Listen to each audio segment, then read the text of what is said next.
Well, hello and welcome to my YouTube channel. This is the first of my film clips where I'm actually in Naples. If you've been watching me for a while, you might recognize that I am back in exactly the same apartment as I was in last year. Same backdrop, my same view over Vesuvius and Capri and the Bay of Naples.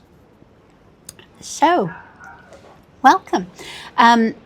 If you haven't been here before, my name is Jane and I am a textile artist, and usually I am broadcasting from the heart of Scotland where I live and work, and where I have a thing called the Studio Club, which is like an online community.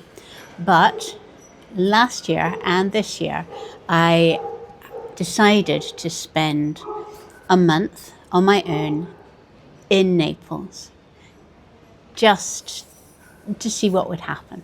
Working, not holiday. So in this first film, I thought that I would address a couple of comments that were made on my film 2 weeks ago. So the one when I said that I was coming here. And the first comment was about, oh, not all of us can take, sort of like swan off on holiday. And I did reply to that one, but I thought, well, I'll actually talk about it a little bit more here. And the second one was basically why Naples? And then it was so defamatory that if I repeated it here, I wouldn't be able to get my AdSense money. So I won't do that. And I actually deleted the comment as well. But my feeling is that if one person is actually leaving a comment, then there are probably dozens of people who actually have the same point. They just don't get round to leaving a comment. So I thought I'd start with what I would call the "it's all right for you" kind of comment. I think that we're all prone to that. We see somebody doing something that maybe we want to do, or having something that we don't have in our lives, and rather than recognize it as a sort of a jolt to work out how we can change things about, we go, oh, it's all right for them. They're rich or fortunate or well-connected or whatever it is. With me, when I'm doing it, it's always people are terribly well-connected.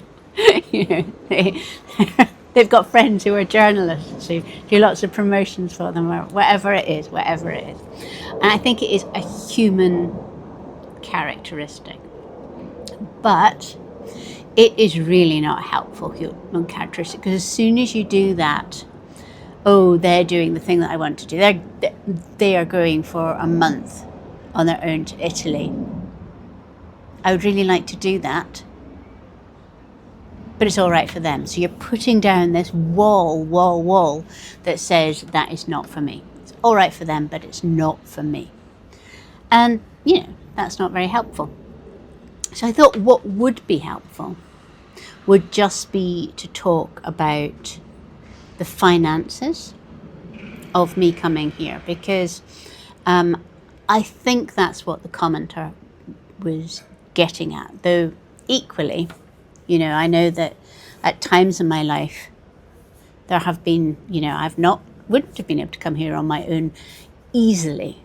I would have had to either bring, small children with me, or find a way of them being looked after by family or something. It would not have been as easy as it is now when they are grown and flown and living in London. So, finances. As I mentioned in the film 2 weeks ago, I decided to do this a long time ago. And the basic thing that I did was I got my business into a state that I can run it remotely, most of it. The shop has to shut, and that obviously dips my income a bit. But generally, it could be run from anywhere that has internet. The second thing was I started saving. I started regularly putting things away. And that was what happened last year. This year, I have this new income stream because from April, May last year, I have been monetized on YouTube. I hit the 1,000 followers, 4,000 hours, and that means that you are paid. You get half of the ad revenue for your videos. So it's very much dependent on how many people watch them, how long they watch them for, all of these kinds of things. And because I never want to get to the point that I am making films just for the views, because that would lead to a very boring channel. You would just be doing, confessions and house tours. I think that would be the thing that I would put up to get the sort of like the eyes on my material and get the money. Because I never want to have that as a temptation. There's lots of dogs in Naples. I decided that I would always keep that as a separate pool. So the AdSense money comes in once a month, and I have just been keeping that completely separate. And that almost to the pound, I think I've got £3 left, paid for the apartment rent and the travel here.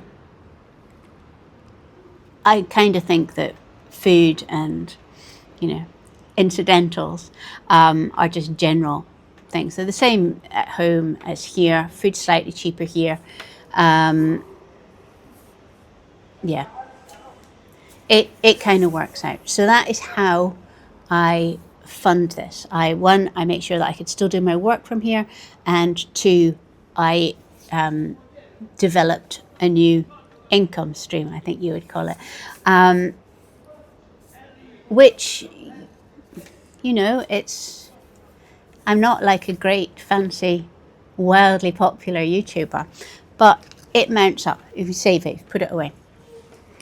The second thing I want to say is that just because I am on a month in Naples and the sun is shining and the food is amazing and it's just a wonderful place, it doesn't mean that everything is rosy.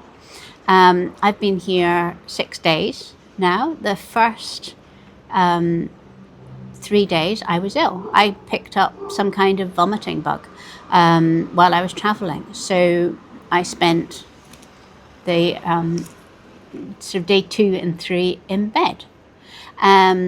Actually feeling really quite scared in a have I been silly here kind of way, because I am used to, because I take these tablets in the morning, that if I get a fever, which I had, and if I am sick, which I was being, I get so much support with people being, keeping an eye on me, making sure that my levels don't dip, feeding me soup. I am that kind of invalid at home. And here, obviously I could not be that kind of invalid. I told my landlady, who lives next door, I texted her to say that I wasn't very well. And she sort of just kept an eye that I was doing okay. I wasn't feeling like eating anything. And I had some tea bags to make fruit tea. So that saw me through 2 days. And now that I've done that, I kind of feel that I'm going to be less panicky about being ill, because it was actually fine. It was horrible, but it was actually fine. The second thing, and I didn't know whether to share this, actually, because it is incredibly sad. I mean, it wasn't unexpected, but my dog Dixie, who, if you watch these regularly, you know that she was ill at New Year, and that we thought that she was then fine, and that she's kind of like been off and on since, I think. Well, she died on Tuesday night. And that's been incredibly difficult to be away from her, and to not be able to support Ewan through that.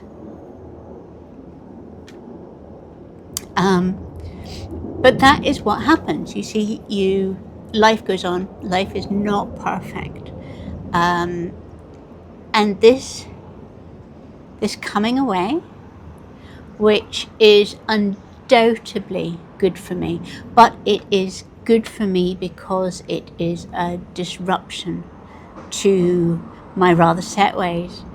It is a way of getting me out of my comfort zone, and I think it's an incredibly valuable thing to do. And I think that anybody will have something in their lives that they look at and they think, well, that's for other people, it's not for me. Now, it might be coming away. I mean, it could be, going for a weekend at the seaside. It could be a changing of jobs, a taking up of a creative career. It could be anything. And what I would say is try and stop that wall of it's all right for them. One, because that will stop you ever doing it. And two, because it is just not accurate. So now, the second question, why Naples? Why Naples, excuse me. I knew I would cry. Anyway. So basically, the second comment was, why would you go to Naples? Because they particularly didn't find it very salubrious. I don't know what that noise is. I hope you can hear me. It was somebody reversing up a hill in a very, very old van that's very overladen. So basically, their point was that they didn't like Naples, and that they couldn't understand why I would want to come here for a month. And I can't really answer that in many ways, because I think that what happens is you find places that somehow speak to your soul, and they may not be the kinds of places that you would expect. So my home in the middle of Scotland is deliberately remote.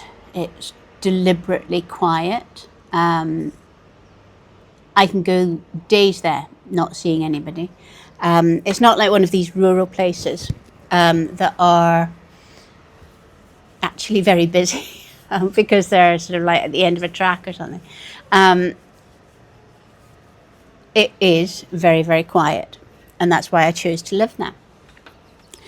And yet, I am drawn to cities which are not quiet at all.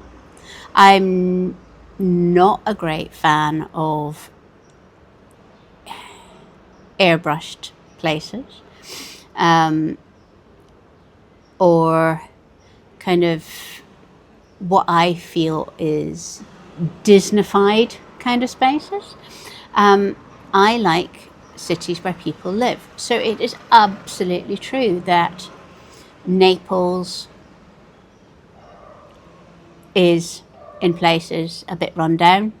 There's lots of graffiti, there's lots of rubbish, there's lots of dog shit, and yet there is so much beauty. The vegetables on the vegetable stands, and the buildings, and the wonderful details that are around every single corner. the way that it's a city where people are actually working. You know, they're up on scaffolds, or they're mending nets, or they're unpacking things, building things, restoring things. There are people out on the street restoring pictures. And it's a place of so much life. There's hundreds of dogs, thousands of dogs. The day that I arrived here, so just before I became quite ill, it was the Carnivale down on the seafront. And here, the tradition seems to be that pretty small toddlers are dressed up, most of them in remote control vehicles, going up and down this esplanade. And at home, I think I would just shy away from that. You know, the amount of plastic and glitter and noise and that sort of thrum, thrum, thrum of the remote control vehicles. But here, I just loved it. All these tiny kids parading past, chucking paper confetti in the air. There was quite a few Queen Camillas, which with little plastic Union Jacks. It was very funny. But actually, what that comment made me think was, you see what you see in this life.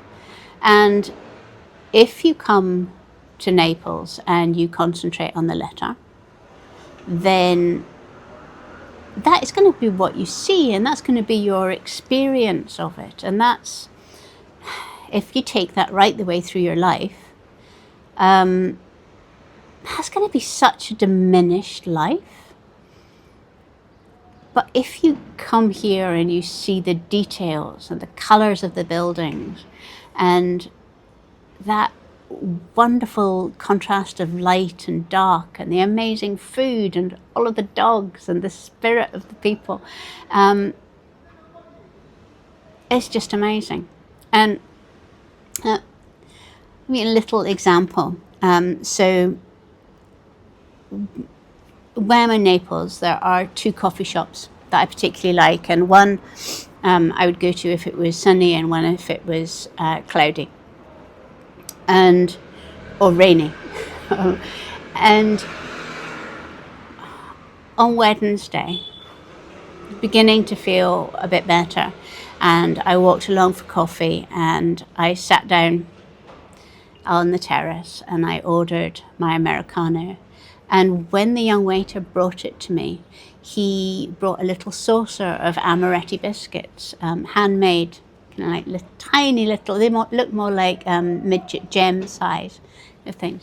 Amaretti biscuits as a personal gift from him, because he thought that I was looking troubled. And I was looking troubled. My dog had just died. And of course, I just then burst into tears all over the poor young man. But that, I think, is the heart of why I love Naples. I don't speak Italian, still don't speak Italian. I treat here as really a little bit of a silent retreat, a way of trying to get my head really quiet and sort out big things that I don't even need. I know that I need to sort out. But to be doing it in the midst of such life is just wonderful. So that's the answer to the questions. Yes, you could do whatever you want to do. There is a way. And I come to Naples because it speaks to my soul. So until next week, thank you for watching. Bye-bye.